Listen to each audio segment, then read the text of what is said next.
My name's not Ben Johnson, so I don't know why everybody's here today. Everybody, thanks for joining us. Yeah. We're right into some questions.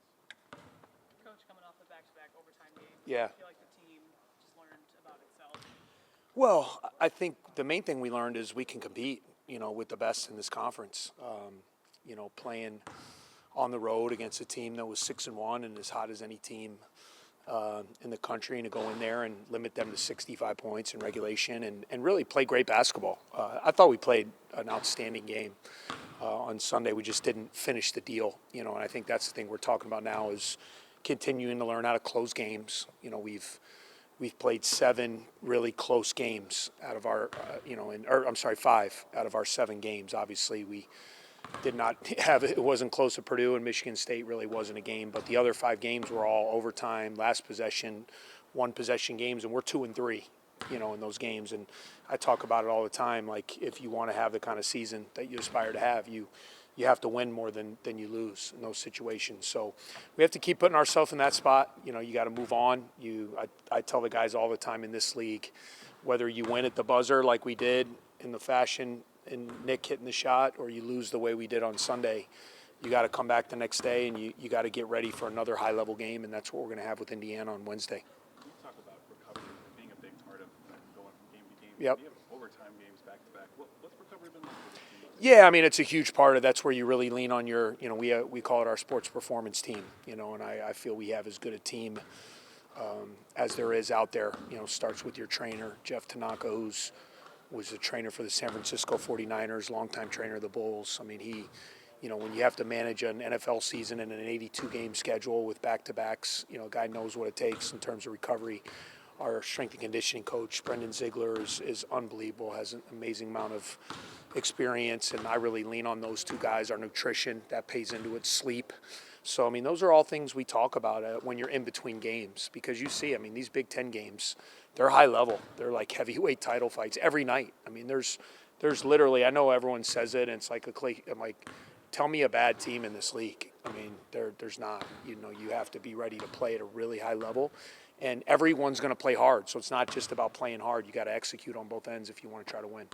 Coach, the last 2 games we haven't seen Justin Mullins at all. Is there a concern there? Is he banged up at all? No. You know what? And I talked to Justin about this yesterday. We had lost 3 in a row, and I kind of made the decision to bring Ty off the bench and start Angelo, just to give a little bit of a veteran coming off the bench, a little bit of a reset for Ty. And then when you do that, it's hard because Brooks and Nick are going to play a lot. So Justin just has to stay ready. We had 3 games where we lost, so I just wanted to shake things up a little bit and try some different rotations, and then we won. So we kind of did that again. But it's a long season, and Justin's done a great job for us. And I've told all these guys they need to stay ready. You have to be ready when your number's called. When you go back and look at kind of the film with Angelo, when you see him kind of get his first career starts, what have you seen out of him? What do you think he can get better at? Well, he's a young player that's learning, so, I mean, for him, he's still kind of getting his feet wet, when to be aggressive, when to attack. Like, the one thing I want, he's got a pop to him when he plays. You guys know he's an outstanding athlete. He can run the floor. He's activity guy, cutting on the boards. I didn't think he did that on the road as well as he did in his first start in the Maryland game. And as he's learning and as you're figuring things out, what can you build as a foundation? And, his needs to be energy, it needs to be activity, it needs to be obviously defense and cutting off our main guys and being opportunistic and still being aggressive. I mean, he's shown he had 19 points in that Purdue game. He's scored in limited minutes and didn't play his best on Sunday, but sometimes that's part of being a freshman in this league. Going back to every team in the Big Ten is a good team, but you've had success against Indiana. What stands out about them? Well, they're very talented. Obviously they went out and added a number of players, this year's roster. Balo inside is a tremendous big. He creates a lot of attention. Malik Renault, who's missed the last few games, we expect him to be back. Those 2 guys as a 1-2 punch inside. Their physicality, their ability to score inside is huge. Rice coming in as a point guard has done a really good job for him, playing in pick and rolls, getting downhill. Luke Goody is coming off his best game as a Hoosier, 20-something points. He's given him shooting. Now when you have him and Mbako in the game, now you have two really elite shooters on the wings. We know what Galloway's capable of doing. So this is a very talented team. They're coming off a huge win. They just won at Ohio State, which showed a lot about their team, and they've had 5 or 6 days off. So they're going to be rested and ready, and we know it's going to be a really tough test. Coach, I know after the Michigan State Purdue game, you talked about needing to have better starts. I think on Sunday you held them to less than 30% on the field in that first half. What do you credit that success to? I just think our guys are doing a better job in preparation and focus. We've talked about that. We've really challenged our guys with scouting, with preparation for these games. The details matter, and I didn't feel we were doing that at a high level in those games that we struggled. And I feel like in the last 2 games we've kind of gotten back to that model that's been really good for us. And, if you would have said to me in that game, Michigan was averaging almost 90 a game. If you would have said to me, hey, you're going to hold them to 65, they're going to go 7 for 27 from 3, Danny Wolf isn't going to have a goose egg. I would have felt really good. I mean, that's a really good defensive performance. We couldn't get the buckets at the end of the game. We had 3 or 4 possessions. Ty had a couple open threes. We missed 5 free throws, during that stretch. And if you want to beat a good team on the road, you got to make those plays in the last couple minutes to close the deal. You mentioned you shut out Danny Wolf on Sunday. How would you evaluate your forward play, and how have Keenan and Blake stepped up in Luke's absence? Yeah, I mean, I've really been pleased with Keenan's energy. He's coming in. He's a high-spirited guy, and his size has helped. You guys have seen, I think he had 2 or 3 blocks the other night. He's protecting our rim. He's making guys miss at our rim. He runs the floor. He's doing a good job defensively. I think the more he plays a little bit, there's an added offensive element hopefully we can get from him. And then Blake Smith, we kind of know what Blake is. Blake is a high-energy guy who's a tremendous defensive player. And the other night, kind of when it got to that area and we didn't have Jalen on the floor, I turned to him because I felt our freshman, it was a big moment for them, and I wanted a veteran guy you could lean on. I thought he did a really good job coming in and helping us get some stops and playing his role, which and that's what I talked about. I mean, Blake didn't play for a long time. There was a lot of games he didn't get in, and I talked with our guys, just stay ready. I want everybody to help. I want to, and put me in a position to make those tough decisions in games to put guys on the floor. Sorry, Coach, I meant Blake Barkley. Oh, Barkley. I thought you said Blake Smith. Barkley, yeah. He's done a good job as well. I mean, he had to come in and sometimes play a little bit out of position. He's a natural forward, but because of having Luke out, we had both Keenan and Matt in foul trouble the last 2 games, and he had to come in Maryland and give us a couple minutes. He gave us a couple minutes at the end of the half, and again, just being ready when called upon was proud of him for that. Jalen really comfortable in pick and roll, facilitating and getting to pull up mid-ranges. Yeah. What do you credit his ability to be so successful in mid-range? Yeah, I just think he's worked at it. He's learning, he's playing. It's the first time really in his career he's kind of been the main kind of playmaker or ball handler. He's always been like a combo guard, at Fairfield, where he could bring it up, but he could also play off the ball. So for him, the first 10 to 12 games kind of being a learning curve, and then you didn't have Brooks, the first 4 because of his injury. So just feel like he's learning this level. The physicality, how to pick and choose your spots. He's making good decisions. Just fell for him because I thought, that was his best game at Northwestern. He was carrying us. He really had it rolling. I think he had 19 in the first, 30 minutes of the game. He was hot. He was making great plays in the pick and roll, and just fell for him for an unfortunate, situation in the game. Coach, you mentioned Luke a little bit ago. Should we expect to see him tomorrow night? Hopefully, he's going to do some more today. He was able to work out yesterday. Things were good. He's cleared to have a full practice today. So if all goes well, then we're hoping to have him available, which would be huge, especially against Indiana with the size challenges they present with their bigs. So not just with Luke being out, but also foul trouble kind of going through the Panthers' hand of the Big Ten games. What did you learn about the depth of this team in January? Yeah, I think it's evolving.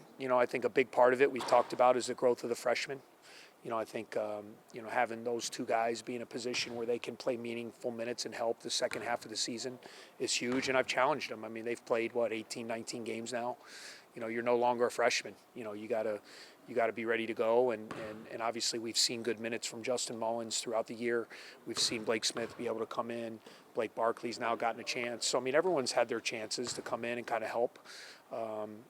Brooks and Nick, I mean, those guys, they don't want to come off the floor. So, but it helps, with the more guys you have confidence in and the more guys can do it, maybe there'll be stretches where we can give those guys a little bit of rest throughout the game. Any more questions? I'll wrap us up. All right, thank you guys. Appreciate you. Yep. All right, we're doing a question for Matt. Career high, or tied your career high with 16 rebounds in Michigan.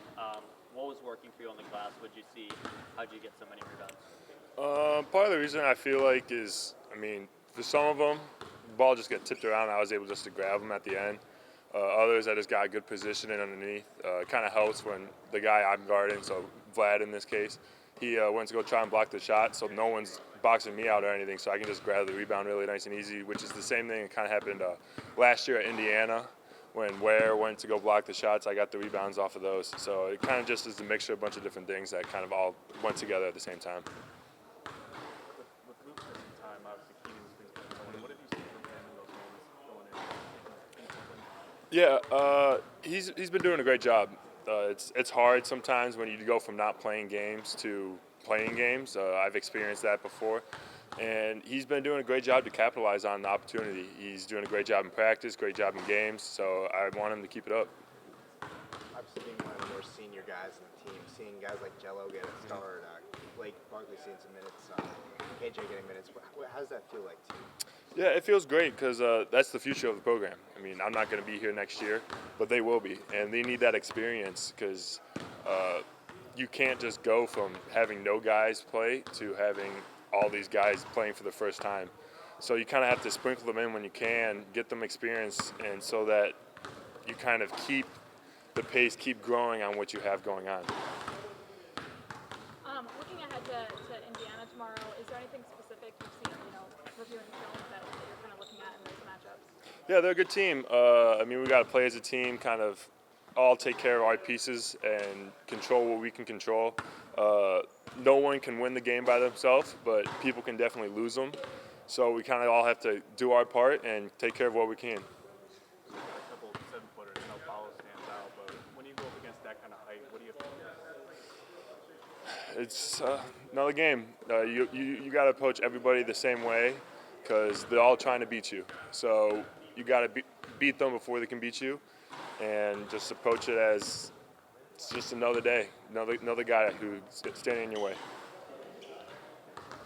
Any more questions?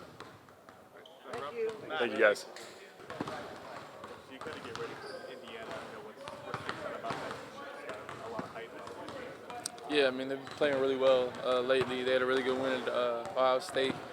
And, really just what comes to mind with us is just, we know kind of how they want to play, kind of the new guys they have and they've brought in, and they're a really talented team. And, it kind of comes down to us just trying to protect home court. And, we got to beat a really good ball club tomorrow. And we got to be ready for that, and today will really help with that. Oh, yeah. Back-to-back overtime games. Like, people learn anything about itself like Yeah, for sure. I think our team's definitely learned a lot. You kind of go through trials and tribulations in those overtime games. You kind of learn what you can do better in those situations because, in our league there will be a lot more of those to come, just close games in general as well. So, definitely learned a lot, and, hopefully we can put that on the court tomorrow when we play IU. With that in mind, how do you channel that adversity and put it off the court? Yeah, just staying strong, staying mentally strong. We talk about it a lot that, a season's, never really just like a straight line or, just always constantly going up. It's a lot of, ebbs and flows. So you just got to be strong through that. Trust the work that we all put in, trust, the time we have in our practice, and trust each other. So that's really just kind of where that comes from.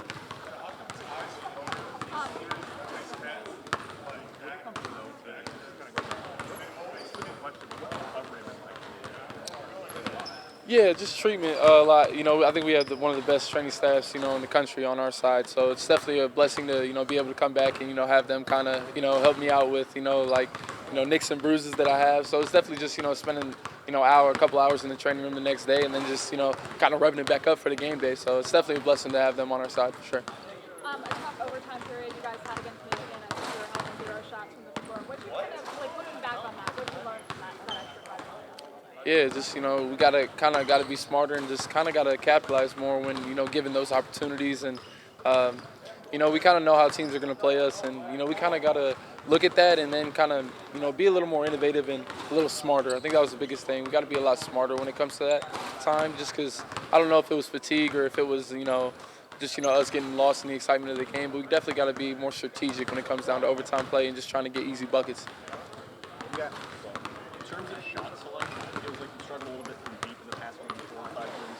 Has there been any conversation with you and the coaching staff in terms of trying to get some better shots, or is it just kind of Yeah, I mean, I think, I work on those shots like every day. So, you know, I kind of where I go back to is just like ebbs and flows. And I think a lot of that's just law of averages, just, you know, trusting my shot. I feel like a lot of them are good shots, and, you know, those are shots that I've, you know, proven that I can hit in the past. So, you know, I just got to step up and make them at the end of the day. So I got to go do that.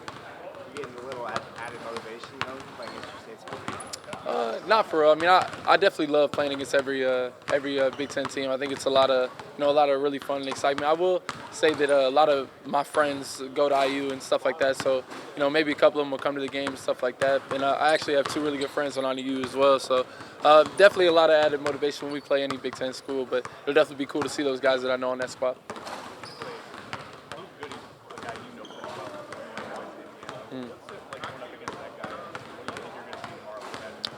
Yeah, I mean, he just had probably, you know, the best games of his career last night, and it was really cool to just kind of see him, you know, come through for them like that. You know, our families are really close. You know, we both grew up in Indiana.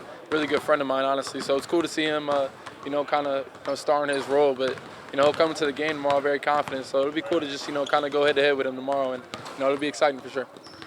Obviously, Jalen had to come out of that game early on. How do you kind of adjust when something like that happens? Yeah, you know, it was definitely unlucky, and it was definitely a crazy play. But, you know, there's always going to be things that, you know, are thrown at you in the course of a game that you don't really know and you can't really control. And honestly, we couldn't really control that, so we just kind of got to adjust as much as we can. And, you know, we weren't able to get the job done, but I think it was definitely a good learning experience for us to be in.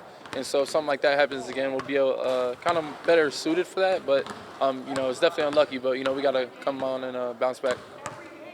All right. Thank you. Good, yeah. back to just going away for Michigan State? These big games, not just on the road, but do you think you guys have learned from the big moments, like kind of mentioned, how to play in the moments of